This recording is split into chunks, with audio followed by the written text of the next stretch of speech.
Good afternoon, welcome. It's just coming up to 7 minutes after 4 o'clock. This is GB News. I'm Nana Akua. Welcome.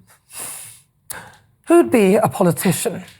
Now, there have been a litany of events that would put even the most hard-hearted of people off the job. In the UK, we've had the murder of Jo Cox. She served as a Member of Parliament for Batley and Spen from May 2015 until she was murdered in June 2016. She was a member of the Labour Party.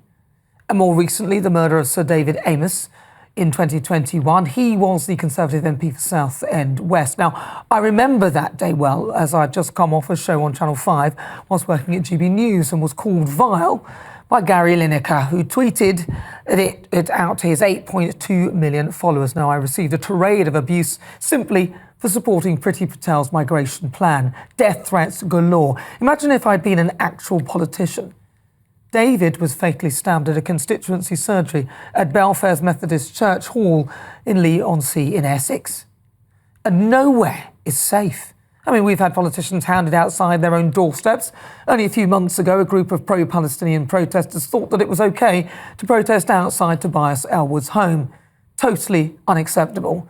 The large group descended on his home with megaphones chanting ceasefire and free Palestine. Rishi Sunak had his house covered with black fabric by Greenpeace activists who appeared neither green nor peaceful. And Sir Keir Starmer's leader of the Labour Party and our now Prime Minister had to deal with being harassed by Just Stop Oil outside his home in a pretend Christmas Carol concert. The campaign trail is totally unsafe, as Nigel Farage discovered, leader of Reform UK, after an attention-seeking OnlyFans model thought that it was a good idea to chuck milkshake at him in the lead-up to the last election. Joe Brand, a so-called comedian on our public service broadcast of the BBC in 2009, even thought it was funny to joke about throwing battery acid over him. Disgraceful. The BBC ruled it went beyond what was appropriate for a Radio 4 comedy show. And if it's not direct physical attack, it's online and mental abuse.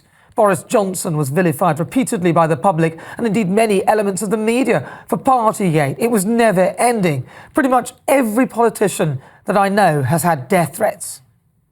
So this latest assassination attempt on Donald Trump comes as no great surprise, and unfortunately comes after US President Joe Biden said it was time to put Trump in the bullseye.